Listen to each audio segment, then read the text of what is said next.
on est censé porter le voile selon la charia dès l'instant où on devient une femme. Alors qu'est-ce qu'on appelle être une femme ? C'est la puberté. Donc pour ces messieurs, les femmes ont généralement leur première menstruation entre 8 et 13 ans. Donc ça vous donne à peu près une idée de l'âge auquel on considère qu'une femme est consommable. Ensuite, il faut savoir qu'une femme est considérée déficiente mentalement par rapport à un homme, donc qui n'a pas les mêmes capacités mentales, ce qui a amené ensuite à dire que son témoignage et son héritage valaient la moitié de ceux d'un homme.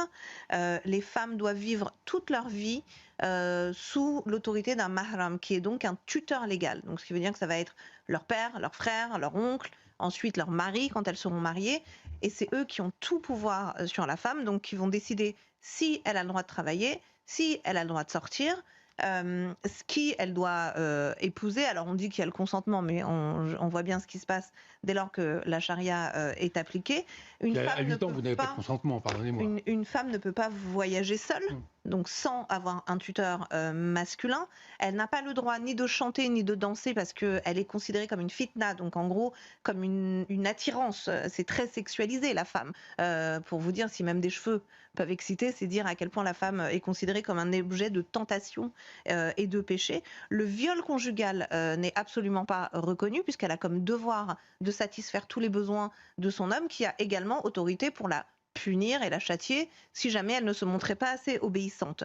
La polygamie, bien évidemment, est acceptée. L'interdiction de disposer de son corps, comme par exemple avec l'IVG. Donc, si vous voulez, si on fait la liste, alors je ne vais pas parler pendant 20 minutes de tout ce qu'il y a dans la charia contre les femmes, mais en gros, une femme est un citoyen de seconde zone qui vaut la moitié d'un homme et qui sera considéré comme une enfant toute sa vie.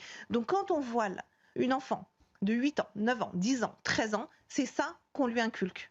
Comment c'est possible qu'aujourd'hui, en France, dans le pays des droits de l'homme, dans un pays qui est peut-être l'un des plus féministes au monde, on a eu un tel échec de notre modèle social pour qu'on se retrouve à l'Assemblée nationale avec des gamines de 8 ans. 8 ans, je ne sais pas si on réalise, c'est ça qu'on leur a appris à ces gamines.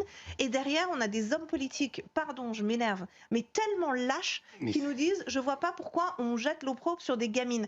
Mais qu'est-ce que vous êtes en train de faire ? C'est de la maltraitance physique, psychologique, c'est un recul de nos droits en tant que femmes. La première féministe qui va descendre dans la rue pour nous dire qu'il ne faut pas interdire le voile sur des mineurs, je vous promets qu'elle trouvera les franco-iraniennes devant son chemin, parce que moi, je vous promets, ça m'émeut. C'est-à-dire que quand on voit ce qui se passe dans des pays comme l'Iran, alors on nous dit il ne faut pas comparer, ça n'a rien à voir, c'est une liberté. Mais bon sang, à 8 ans, c'est quoi la différence ? Les petites filles iraniennes, elles arrachaient leur voile, elles se faisaient tabasser par la police des mœurs et elles criaient femme, vie, liberté. Et dans le pays des droits de l'homme, on se retrouve avec des gamines à l'Assemblée à qui on dit vous valez la moitié d'un homme, mais réveillez-vous. Enfin, c'est hallucinant la lâcheté de nos politiques. Inversion totale des valeurs. C'est nous qui sommes des fascistes. Parce qu'on dénonce ça aujourd'hui, je me fais traiter de nazi et de fasciste. Mais jusqu'à quand on va dormir ? Les premières victimes, c'est les petites filles musulmanes. Il faut qu'on ait un coup d'avance parce qu'on finit toujours par réagir à ce qu'on voit. Ça veut dire qu'on a attendu qu'on se retrouve avec des enfants de 7-8 ans à l'Assemblée pour se rendre compte qu'on avait un problème dans la société, alors que les Français le voient depuis des décennies déjà dans la rue.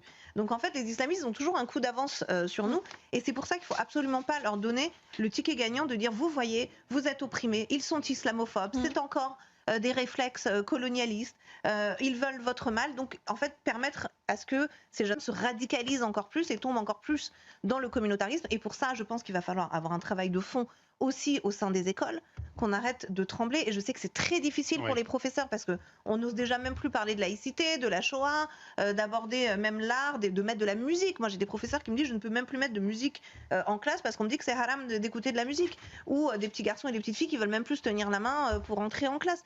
Donc en fait, moi, quand on me dit on va stigmatiser ces enfants, non.